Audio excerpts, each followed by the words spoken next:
bizda ikkinchi topshiriq berilgan. Bunda o'qiymiz.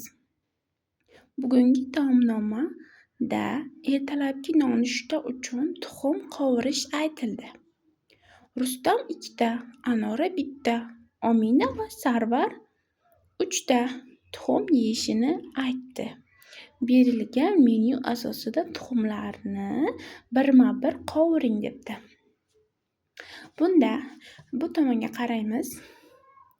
Bu yerda tovuq va tuxumlar berilgan. Va bu yerda tuxumchalar alohida, keyin bu yerda tuxum qovuradigan skоворodka va bizga kerak bo'ladigan kapgir. Xo'sh, birinchi Rustam 2 ta ekan. Demak, Rustam uchun 2 ta tuxum qovuramiz. Har bittasini birma-bir qovurib, keyin esa bu yerda berilgan idishga solamiz.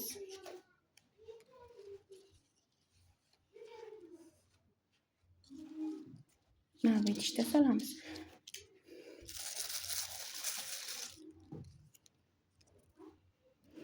Har birini shunday bajaramiz. Shunday qilib, bu topshiriqda ham aqliy, ham jismonan bajariladi. Shunday qilib har birini birma-bir bajarilib ko'rsatib beriladi.